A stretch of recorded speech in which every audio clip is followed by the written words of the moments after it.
ಹೊರಗೆ ಬರ್ಲಿಲ್ಲ.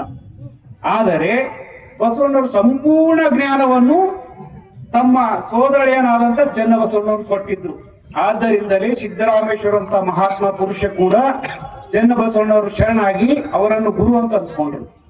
ಚನ್ನಬಸವಣ್ಣವರ ಮಹಿಮೆ ಅಷ್ಟಿಷ್ಟ ಅಲ್ಲ. ಆ ಮಹಿಮೆ ಯಾವುದೇ ಗ್ರಾಜ್ಯುಯೇಟ್ PhD ಮಾಡಿದ್ರೆ ಸಿಗಲ್ಲ. ಆ ಮಹಿಮೆ ಅವ್ರಿಗೆ ಸಿಕ್ಕಿದ್ದು ಈ ಒಂದು ಇಷ್ಟಲಿಂಗದ ಮುಖಾಂತರ ಆ ಜ್ಞಾನವನ್ನು ಬಸವಣ್ಣವರಿಂದ ಪಡ್ಕೊಂಡ್ರು. ಬಹಳಷ್ಟು ಜನರಿಗೆ ಏನಿಸ್ತದ ಅಂದ್ರ ಮಿದುಳಿನಾಗೆ ನಮ್ದೆಲ್ಲ ಬುದ್ಧಿ ಇರ್ತದೆ. ಮೆದುಳು ಭಾಳ ತೇಜ್ ಇರ್ಬೇಕಪ್ಪ. ಈ ಭಾರತ ಯಾಕೋ ಮೆದುಳೇ ಚೆಂದಿಲ್ಲ ಅಂತ. ಮೆದುಳು ಒಬ್ಬರು ಈ ಕಂಪ್ಯೂಟರ್ ಯುಗ ಬಂದ್ಮೇಲೆ ಗೊತ್ತಾಗ್ತದ. ಮೆದುಳು ನಾವೇನ್ ಹೇಳ್ತೀವೋ ಸ್ಟಾಕ್ ಮಾಡ್ಬೋದು ಅಷ್ಟೇ. ಮೆಮೊರಿ ಪವರ್ ಅದು.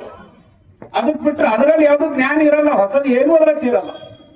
ಈ ಚನ್ನಬಸವಣ್ಣ ಸ್ವಾಮಿ ಹೇಳಿದ್ರು, ಸತ್ಯಕ್ಕ ಮಾತಾಜಿಯವ್ರು ಹೇಳಿದ್ರು, ಅದು ನಾವು ಸ್ಟೋರ್ ಮಾಡ್ಕೊತದ ಅಷ್ಟೇ.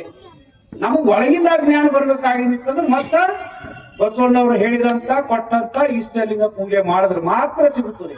ದಿನ ಬೇರೆ ಯಾವುದರಿಂದ ಸಿಗಲ್ಲ. ಬಹಳಷ್ಟು ಈ ಜ್ಞಾನಿಗಳು ಹೇಳ್ಕೊತಾ ಹೋಗ್ತಾರ. ಈ ಒಂದು ಥಿಂಕ್ ಟ್ಯಾಂಕ್ಸ್ ಅಂತ ಹೇಳ್ತಾರೆ.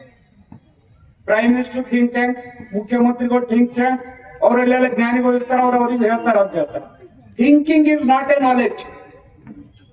ಯಾವ ವಿಚಾರವಂತ ವ್ಯಕ್ತಿ ಅಂತ ಹೇಳ್ತಾರಲ್ಲ, ವಿಚಾರದಿಂದ ಯಾವುದೇ ಜ್ಞಾನ ಬರಲ್ಲ. ಬಸವಣ್ಣವ್ರು ಹೇಳಿದ ಈ ಇಷ್ಟಲಿಂಗ ಪೂಜೆ ನಾವೇನ್ ಮಾಡ್ತೀವಿ ಅದು ಸಣ್ಣದಲ್ಲ. ಅದು ಯಾರಾದ್ರೂ ಪರೀಕ್ಷೆ ಮಾಡ್ಕೊಂಡು ನೋಡ್ರಿ. ನಾ ಯಾವಾಗೂ ಭಾರತೀಯ ಅವ್ರಿಗೆ ಹೇಳ್ದಾರ, ನೀವೆಲ್ಲಾ ಮಾತು ಹೇಳ್ಬೇಡ್ರಿ. ಇವನ್ ಯಾರೋ ಅವನ್ ಯಾರೋ ಇವೆಲ್ಲ ಗಾಡಿ. ಅವ್ರು ಹೇಳದೆ ಇವನ್ ಯಾರೋ ಅವ್ರ ಯಾರೋ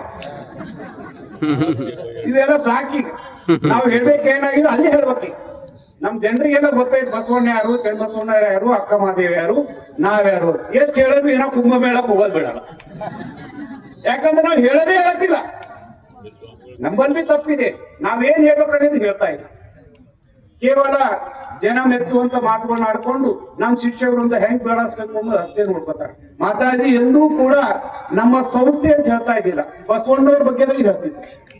ಏನ್ ಮಾಡಿದ್ರು ಅವ್ರು ಬಸವ ಜಯಂತಿ ಮಾಡ್ಬೇಕು, ಬಸವ ಪುಣ್ಯ ಇದು ಮಾಡ್ಬೇಕು, ಶರಣರ ಬಗ್ಗೆ ಹೇಳ್ಬೇಕು, ಈ ಶರಣ ಮೇಳ ಮಾಡ್ಬೇಕು, ಈ ಗಣ ಮೇಳ ಮಾಡ್ಬೇಕು, ಇಂಥದೇ ಅವ್ರು ವಿಚಾರ ಮಾಡ್ತಿದ್ರು. ಏನ ಲಿಂಗಾನಂದ ಮಹಾಸ್ವಾಮಿಗಳ ಜನ್ಮದಿನ ಅವ್ರ ಪುಣ್ಯ ಸ್ಮರಣೆ ಮಾಡಿ ಹೇಳಿದ್ದೀರ ಯಾರ? ಅವ್ರೆಂದೂ ಮಾಡಿಲ್ಲ. ಅದಕ್ಕಂತಾರ ಬಸವ ಅಭಿಮಾನಿ ಅಂತ. ಅವ್ರೊಬ್ಬರೇ ಒಬ್ರು ಹುಟ್ಟೋದ್ರು ಅವ್ರಿಗೆ ದಂಡನಾಯಕ ಅಂತ ಹೆಸರುಕೊಟ್ರೆ ಮಾತೆ ಮಾರಿ. ಈ ಮಹಾದಂಡ ನಾಯಕ ಮಾತೆ ಮಾರಿಯವರು ಈಗ ಸ್ಮರಣೆ ಇದೆ 23 ಅಲ್ಲ 22, 23 ಮಾಡ್ಬೇಕಂತ ಹೇಳಿ ನಿರ್ಧಾರ ಮಾಡಿದ್ದಾರೆ. ಆ ನಿರ್ಧಾರದಂತೆ ನಾವು ಕೂಡ ಹೇಳಿದ್ರು ಈ ಸಲವೂ ನೀವೇ ಮಾಡ್ಬೇಕು ಅಂತೇಳಿ.